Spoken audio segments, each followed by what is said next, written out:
Next up on the Cosmic News Network, First Contact with Joshua Putt.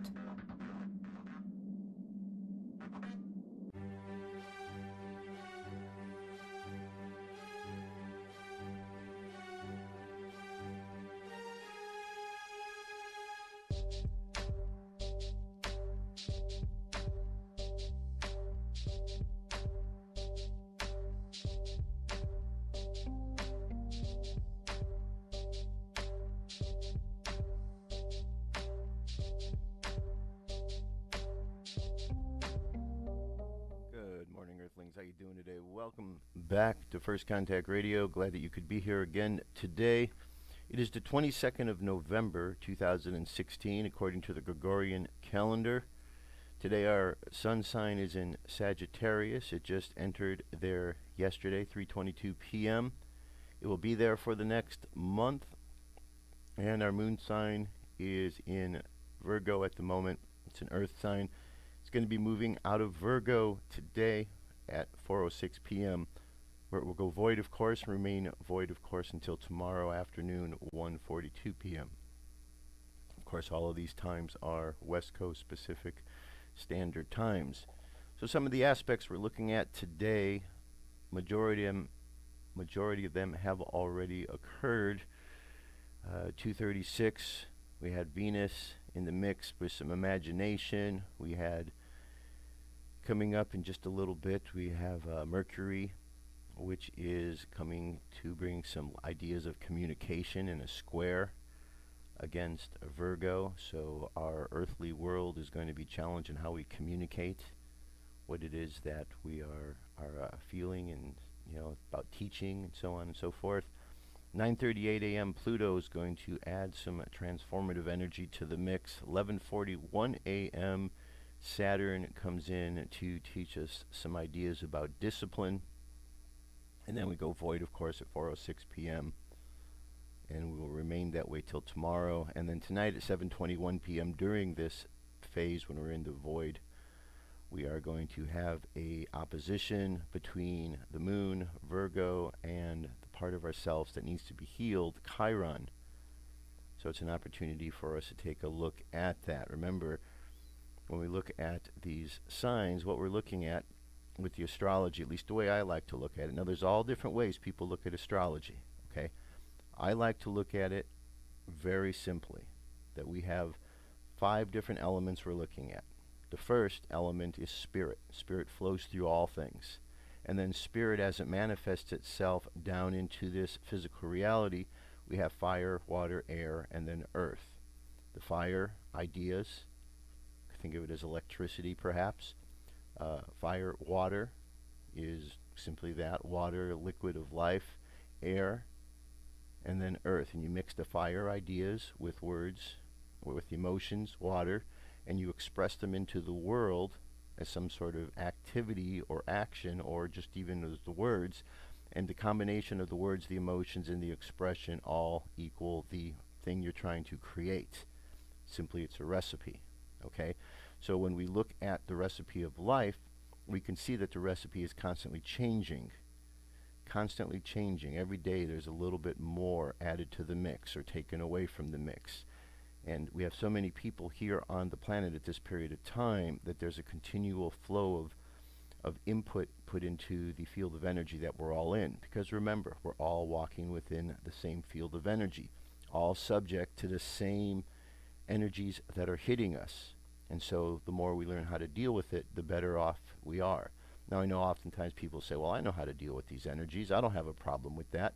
And that's great. But you have to think about the other people around you, because maybe the people around you that you're dealing with might not be dealing with that energy so well. And if you have to deal with somebody that is not dealing with it so well, that's going to put you in a position where you're going to have to deal with it differently. Okay, so it's always important whenever we're looking at these energies, not only to be aware of how they are affecting us, but how they are affecting others outside of us. And then have some compassion to them, and maybe that helps us to understand, bridge that understanding so that we can communicate what the issues are. Because really that's what it's all about, learning how to communicate with each other, learning how to get along with each other throughout all of these processes. Now, This is our sun sign for the next month, the higher self, Sagittarius. So this is now what's in the conscious mind. The conscious mind is what we're thinking about. We're thinking about balance. We're thinking about reaching to that higher self. We're thinking of a higher ideal. We've had a lot of nonsense. We've had a lot of the circus. But now we want to get down to business. We want the higher self, our guardian angel, that holiest, highest aspect of ourselves to come into play to inform us what we really need to be doing.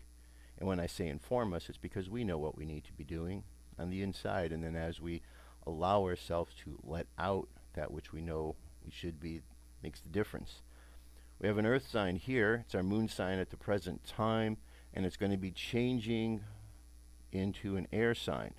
So we're going from the hermit, which is the teacher, holding the lantern high, to now allowing that information to be the justice in our lives, allowing that information to balance out everything that's going on with us. And that's very important.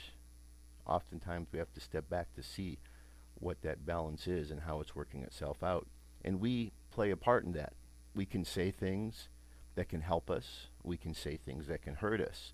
The whole idea in life is to do and say more things that will help us and avoid doing and saying things that will hurt us. And if we can get through life that way, all will be well. We'll balance everything else nicely.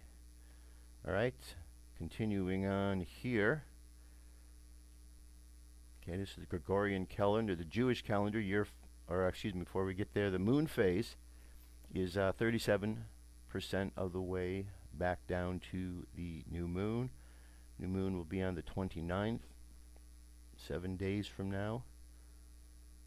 Now on the Jewish calendar, which is year 5777, today is 21 Cheshvan.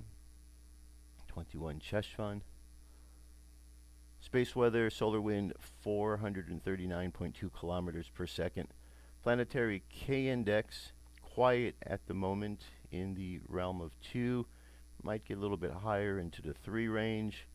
Here we have a plane flying above the plane of the Earth.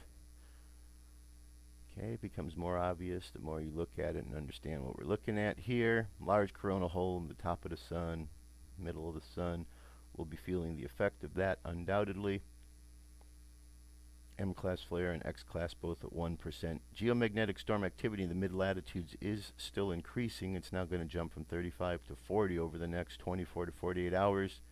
In the upper latitudes, it's staying stable, 15%, 20%. So that's what we're looking at today. So we have fire sign in terms of our conscious mind, the astrological sign of Sagittarius.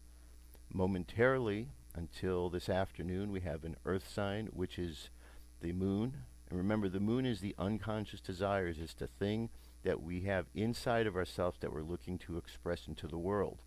And it changes quite frequently. Every 2.5 days, our subconscious mind is moving on to something else.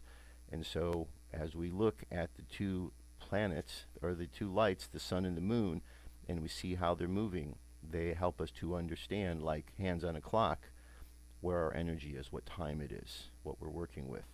Okay? All of these things are important.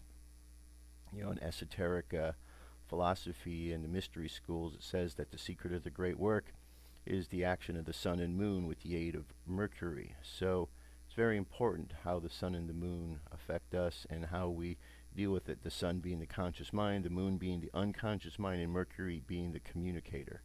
So between our conscious mind and unconscious mind, we learn how to communicate into the world, and the better we are at communicating, the better we are at moving through life. And there you go. That is our cosmic weather, UFO news. Up next.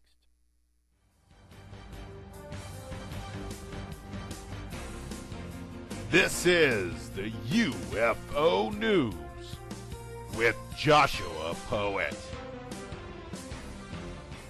All right, Dirk, thank you very much. Today, 4 good stories as always.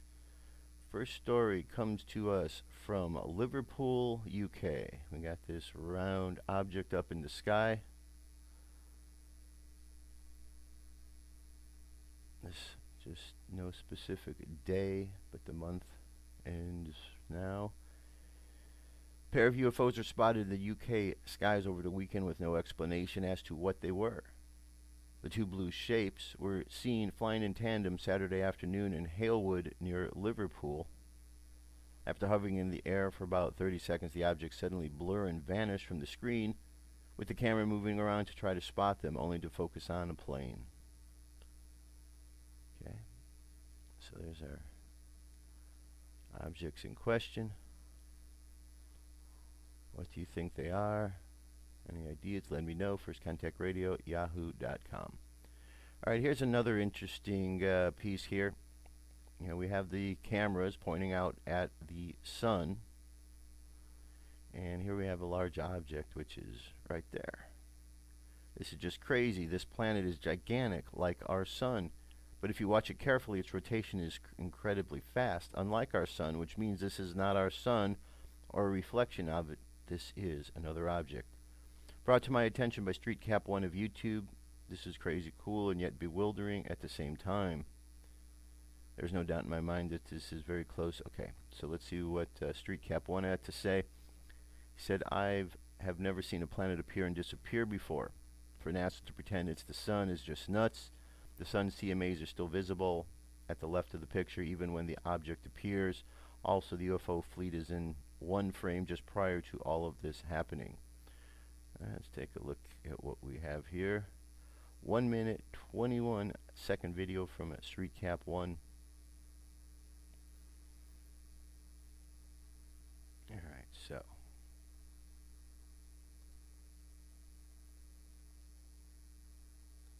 What we've got here, we're looking for a fleet of UFOs. Is this them in this area here? Okay, we seem to have looked like the activity right there, didn't it? Yeah, right there. And now we're going to get a chance to see the disappearing orb-like object as we move across.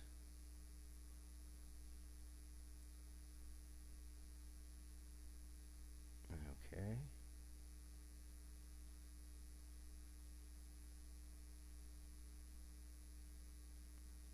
Slowly making our way there.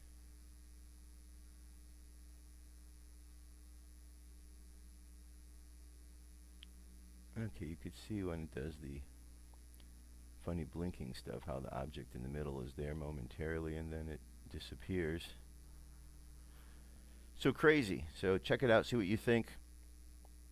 Alright, UFO seen and filmed over British Columbia, the 19th of November.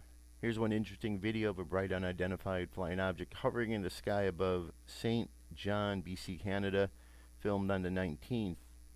The witness stated that they were putting to dig out back when I seen a guy in his truck stopped on the street and had his phone out videoing towards the sky.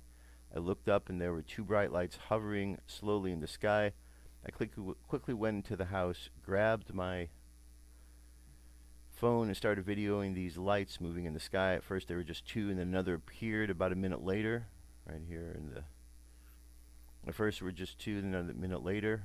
They were very bright orange-red lights, seemed to shimmer. I videotaped for about 3 minutes, then my phone wouldn't focus anymore on anything I tried. And there you have it.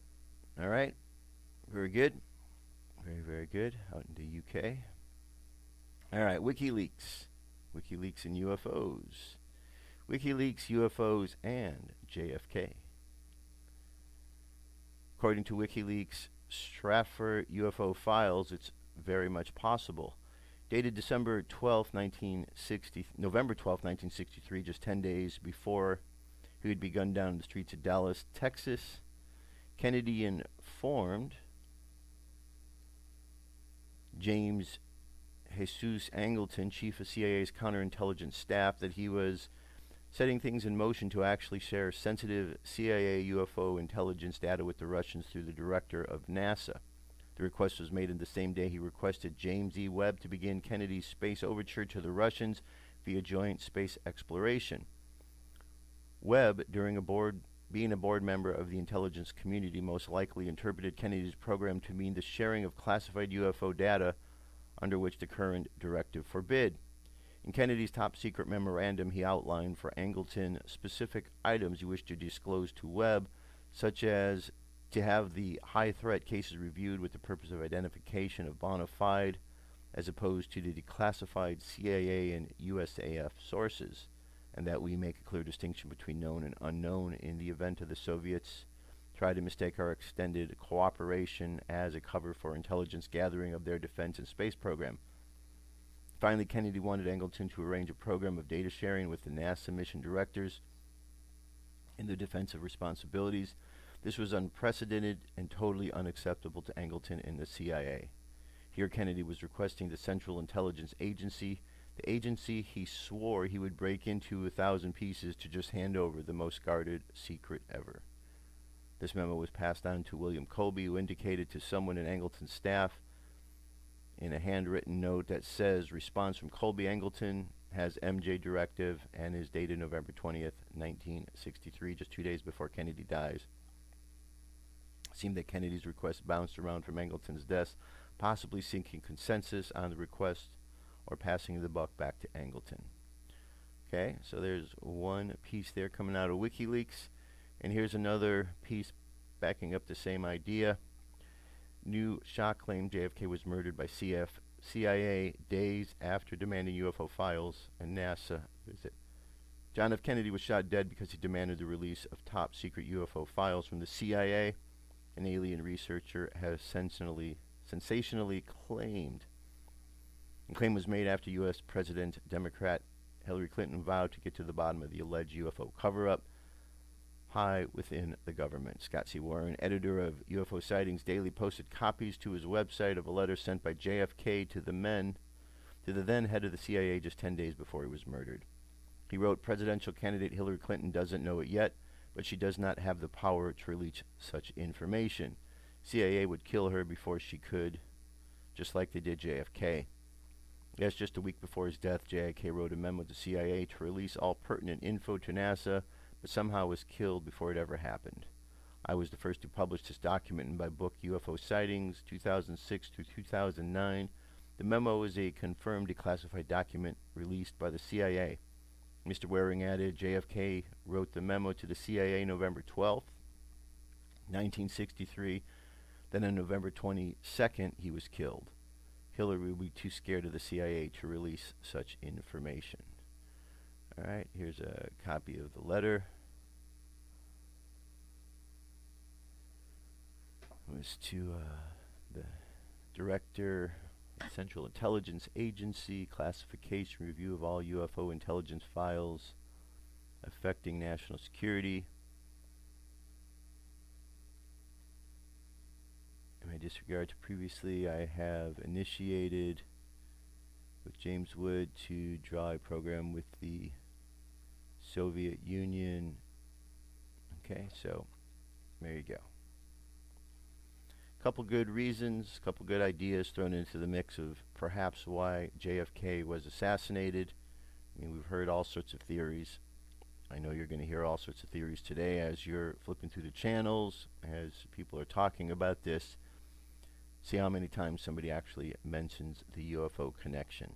You probably aren't going to hear it on the mainstream news. However, simply by searching through the internet and doing your due diligence, you could find out that there was definitely a connection going on there. All right, that's our UFO news for today. Stay tuned. I'll be back. Time to wake up. What if our government was responsible for some of the greatest crimes against this nation? Would you really want to know? These are big questions, but these questions deserve answers. It's time to demand the truth. People should not be afraid of their governments. Governments should be afraid of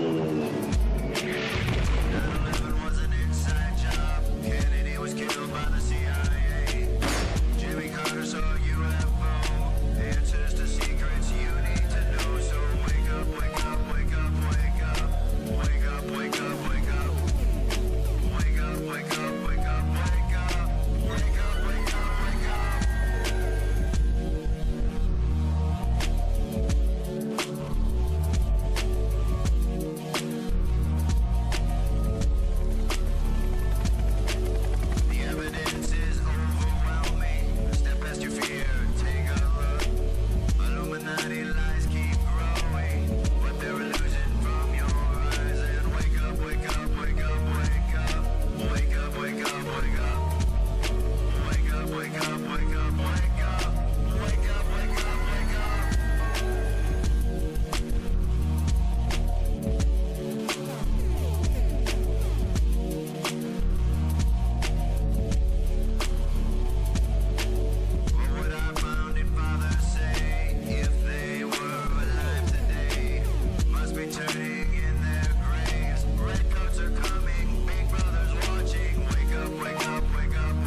Wake up, wake up.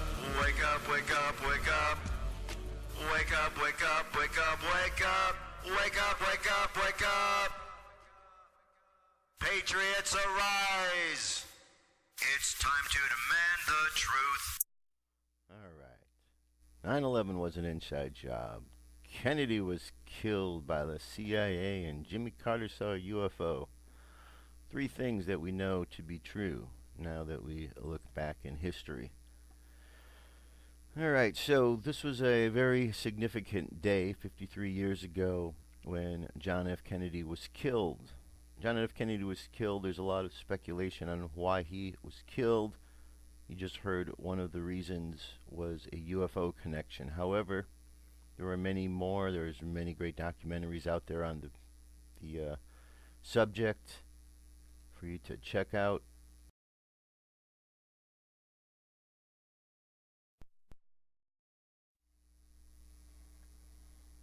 All right, here's the piece about John F. Kennedy.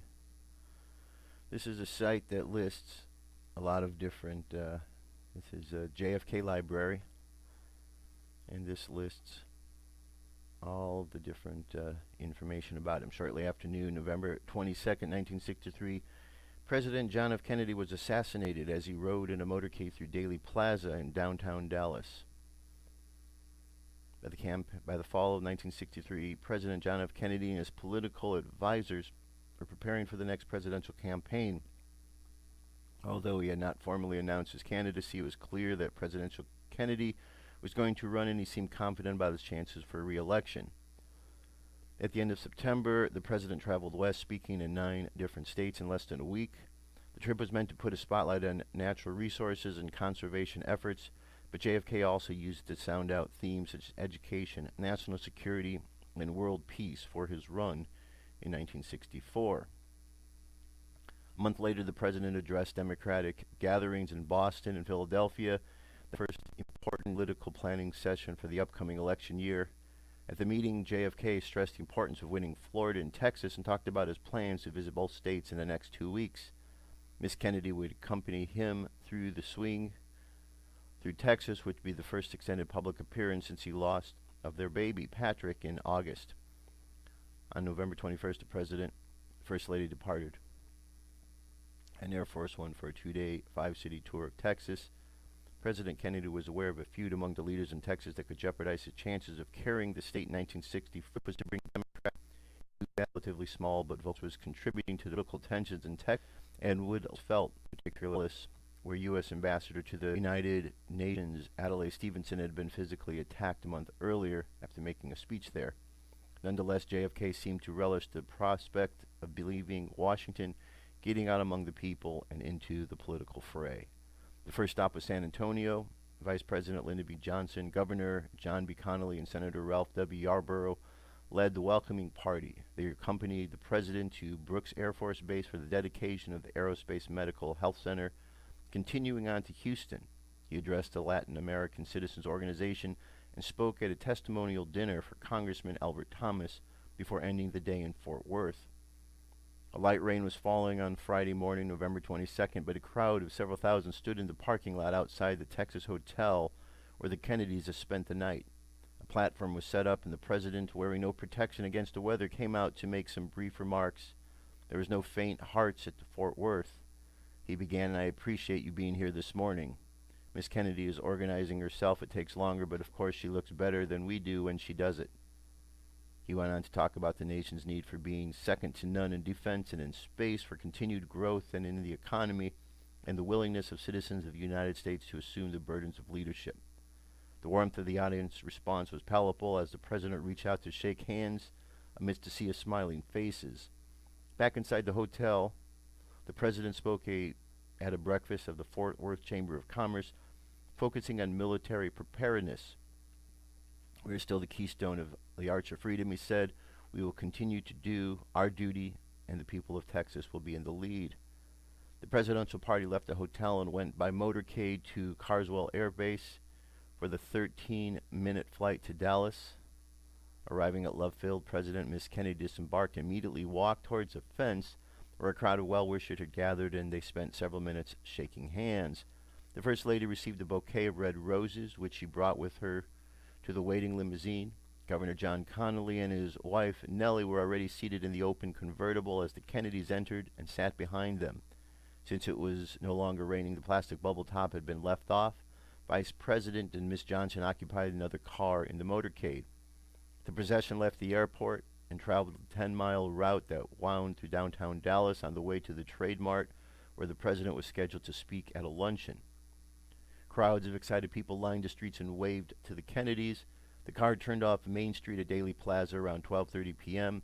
As it was passing the Texas School Book Depository, gunfire suddenly reverberated in the plaza. Bullets struck the president's neck and head, and he slumped over towards Mrs. Kennedy. The governor was also hit in the chest. The car sped off to Parkland Memorial Hospital just a few minutes away, but he could do little for the president. A Catholic priest was summoned to administer the last rites, and at 1 p.m. John F. Kennedy was pronounced dead. The seriously wounded Governor Connally would recover. The president's body was brought to Love Field, a place on Air Force One before the plane took off.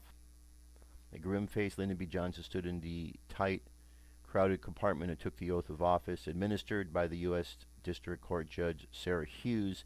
The brief ceremony took place at 2:38 p.m. Less than an hour earlier, the police had arrested Lee Harvey Oswald, a recently hired employee of the Texas School Book Depository. He was being held there for assassination of President Kennedy and the fatal shooting afterward of patrolman J.D. Tippit on the Dallas street. Sunday morning, November 24th, Oswald was scheduled to be transferred from police headquarters to the county jail. Viewers across America watched the live television coverage, suddenly saw a man aim a pistol and fire point-blank range. The assailant was identified as Jack Ruby, a local nightclub owner. Oswald died 2 hours later at Parkland Hospital. The same day, President Kennedy's flag-draped casket was moved from the White House to the Capitol to a caisson drawn by 6 gray horses, accompanied by a riderless black horse. At Miss Kennedy's request, the cortege and the other ceremony details were modeled after the funeral of Abraham Lincoln. The line, Pennsylvania, and many wept openly as the caisson passed. During the 21 hours that the president's body lay in state in the Capitol Rotunda, about 250,000 people filed by to pay their respects. On Monday, November 25, 1963, Kennedy was laid to rest in Arlington National Cemetery. The funeral was attended by heads of state and representatives from more than 100 countries and untold millions more watching on television. Afterwards, the grave site, Mrs. Kennedy and her husband's brothers, Robert and Edward, lit an eternal flame. Perhaps the most indelible images of the day were the salute to his father given by little John F. Kennedy, whose 3rd birthday it was, daughter Carolyn kneeling to the mother at the president's bier, and extraordinary grace and dignity shown by Jacqueline Kennedy. As people throughout the nation and the world struggle to make sense of a senseless act and articulate their feelings about the President Kennedy's life and legacy, many recall these words from his inaugural address. All this will not be finished in the first 100 days, nor in the first 1,000 days, nor in the life of this administration, nor even perhaps in the lifetime of this planet. But let us begin. All right, so here you have one, and then here's another page for you, The Kennedy Assassination by John McAdams. It says, it's the most controversial case in American history. Did Lee Harvey Oswald kill John F. Kennedy by himself, or did a conspiracy do it? And if a conspiracy did it, did the conspiracy include Oswald? If you are like most Americans, you believe that a conspiracy killed Kennedy, and if you are like most Americans, you have heard vast number of bogus factoids about the case. This site is dedicated to debunking the mass of disinformation and misinformation surrounding the murder of JFK. Okay, so there you go. Go and dig in, and this is one of many places where you can go and learn about the John F. Kennedy assassination. You know, and after the fact, we can look back and we can see a lot of inconsistencies. We know now that he wasn't the only gunman. We know that because the angle, the trajectory of the bullet doesn't match the trajectory that he would have been shooting from. We know that there was most likely someone in the grassy knoll area. We know that George H.W. Bush was in Dallas during the time of the shooting, as was the father of Ted Cruz. We know that Ted Cruz's father does have a connection to Lee Harvey Oswald, And so there is a strange connection that is taking place here between the Cruzes, between the Bushes, between the Oswalds, all kind of wrapped in within this whole Kennedy assassination experience. Not only that, but then we have the rumors that Lee Harvey Oswald's name was quietly put on the wall of the CIA as one of its past members, which leads people to the idea that they thought of for a while that he was actually a CIA person that was there working on this particular case. So here it is 53 years later, and we still don't have the full answer. Seems kind of a shame, doesn't it? I mean, we could go turn on the television tonight. We can watch an episode of any one of the murder mysteries that's on, and within a span of 60 minutes, not only would we see a murder, but we would also know who done it. And by the end of the show, we'd be able to tell others about who done it, because we were able to put the pieces together. Yet here we have a crime that for 53 years has gone on, and we still can't say who done it. We can say. We just have too much cover-up going on. We still have too much fear around this, because people think that those who killed Kennedy are still out there somewhere, because they were never brought to justice. So I think it was a powerful message that was sent.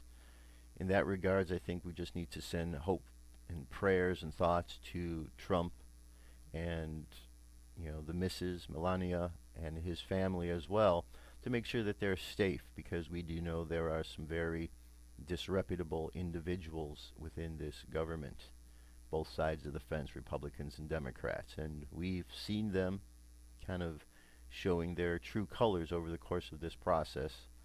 So it wouldn't surprise me, especially with all of the announcements on Twitter that people are out to try to assassinate Trump.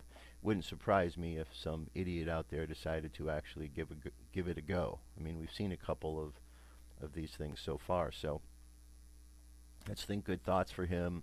Let's think that and believe that our thoughts can counteract any sort of situation like that. Okay, now, as we're dealing with the world, and as we're looking at all of the things going on, we deal with a lot of different types of energy. A lot. And the whole point of talking about the energy is we know what is the field of energy that we're dealing with on a daily basis. Here's an article. This is another article by Michelle Walling.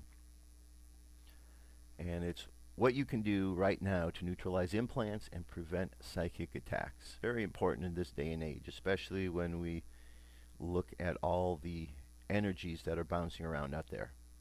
In a recent Cosmic Awakening show, I discussed implants, energetic attacks, and magic. I also mentioned the work of Scott Lemery L. was doing regarding assisting with the liberation of humanity. Scott's work involves sharing an undeniable method that helps people with protection and shutting down implants. I recently asked Scott to share what tools we could use right now, and he replied with some valuable information should be shared with everyone that is having difficulties.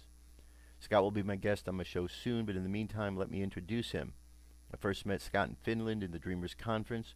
We were both guest speakers. Scott shared the WHO, pronounced like human, toning method and visualization process with us, and the vibrations were so high at the conference I felt like I was in another dimension. Scott is the author of the book, The Serious Agenda. From his website, it says Scott was originally inspired to write The Serious Agenda book for the experiential benefit of the readers. It is based upon the many awareness expanding events that occurred throughout this lifetime, which continued to this day. Eventually, these events reveal the most ancient, deliberately hidden galactic history and the history of Earth, of our solar system, that help confirm the depth of purposely hidden truth uncovered through direct experience, in contrast to relying upon belief or history. Scott finally put out the series Agenda after over 40 years of extensive experiential research into the UFO phenomena via direct explorations into parallel and higher dimensional realities, the extensive journey along the past and future time track. Below is a video presentation of Scott shared at the conference, and where he demonstrates the hue, where you can watch the video. Okay. So when I asked Scott to share something that everyone can do right now to alleviate implants and psychic attacks, this is his response. There are many people I am in touch with that are receiving undeniable protection because they are actually exercising the great gift of their creative imagination via the hue technique to connect with beings that have never been implanted, that do not have subconscious minds that can be negatively influenced, and that are highly spiritually and technologically advanced, but not from Earth. The hue does not and cannot connect to anything of a negative nature. It only connects to the individual Atma or soul, to the core of the being, and then to the source itself. There are no intermediaries in this process. However, all the beings between us here on Earth and the very highest dimension far beyond the void known to most Buddhists hear this when we send out throughout the pineal gland in the center of the brain. This is just a doorway that comes with a certain protection when sending out the hue. These are only words, however, and it is up to each individual to discover the truth of the statement for themselves from direct practical experience. When I'm on radio shows, TV shows, or conducting a presentation or seminars around the world, there are no attacks or psychic interference, no cell phones or computer attacks or interruptions, no satellite interference, and all those tuning in, if they sincerely do something to exercise the hue, do discover this in a relatively short time. The hue also expands the electromagnetic field and extends outward towards the spherical energy or soul of Atma. This energy field, when activated by the individual's true free will participation, cannot be penetrated by negative any being or misuse or technology, even on a covertly misdirected backward planet like planet Earth. Much is underway now that cannot be reversed. Fortunately for all of us who must still live on this suppressed planet, many are finding that they are finally having certain protection provided while they explore the awakening of the dormant awareness and grand multidimensional universe. What is important here and vital is that the individual's direct participation in this process of liberating themselves from tyrant implant controls that were put into their electromagnetic fields long before they incarnated on the planet, with all or most of their former memories of lives lived in grand multidimensional universe suppressed. This is all reversible. Okay, we have a lot more to the article here. Methods and how you go about doing this. It says lie down on a bed or sit upright. Imagine someone or something you love that you are grateful for being in your life. Take several deep, relaxing breaths with your imagination. Put all the concerns for money, health, personal relationships, world, political affairs on a shelf. Put them aside for a few minutes before going further. Then, with loving sincerity, send out the cue on a comfortable tone of your own choice, even silently in your imagination if you wish, with the outgoing breath. Pause briefly and just be serene and look and listen inwardly. Then send out the who again. Do this perhaps 5 times. Alright, so this is here. Check this out. There's also the video available here so you can check it out and watch and learn from what's going on. So there's more to the article. Read the rest of the article. Go check out the video. And I think you will find it helpful to you, or maybe to anybody that you know that is going through a process here of needing to clear their energy field. And again, that's what this is about. We're living in a sea of energy. The energy out there affects everybody that is in the sea of energy. The difference is how we perceive and how we respond to the energy when it affects us. If we have our protections around us, if we have the various filters around us that cleanse out and remove some of the dark negative fragments before they hit us, then it allows us to operate smoothly. If we do not filter out those things, then we have to process them as they go through our own bodies. And, you know, we all know what happens there. We deal with them in certain ways, from actual physical ailments to, you know, psychological ailments. And once we are able to move past those with the healing, then things seem to smooth out. So again, it's all about energy. Which brings us to meditation for today. So close your eyes. Take a deep breath. And exhale. Take another deep breath. And exhale again. Now let's imagine all of the chakras are activated as we continue to breathe in and out. Let's start with the chakra at the top of the head, the crown chakra. Color is violet. And let's imagine white light from the cosmos pouring down, entering this crown chakra where the color becomes violet. And the energy moves down that central pillar in our body along the spine, from the top of the head down between the two eyes to our third eye. This is how we see through dimensions of space and time. And the color there is indigo, the color between blue and purple. And as the energy continues to move from the third eye down to the throat area, color changes to blue, and this is our throat chakra, how we communicate with the world. And from there the energy moves into our heart space, where the color is green. Green, color of love, color of the heart chakra. And the energy continues to move a little bit lower to the solar plexus, color yellow, the intellectual chakra. And from there the energy moves down to the emotional center, right around the belly button, and the color is orange. And then the energy moves down further yet to the chakra at the bottom of the spine, and there the color is red. And then we see the energy from the root chakra continuing down, connecting into the earth, grounding us to the earth. And there we are, connected to the earth and to the cosmos simultaneously. Connected to the earth and to the cosmos. And there we are in between, within this field of energy. We imagine that we have our protections and our armors all turned on. Simply imagine this force field of energy around our being. This innate sense of protection that we all are born with. So we imagine this energy being activated, and we imagine ourselves just walking out into the world. Chakras fully activated, energetic fields fully activated, and we walk into the world.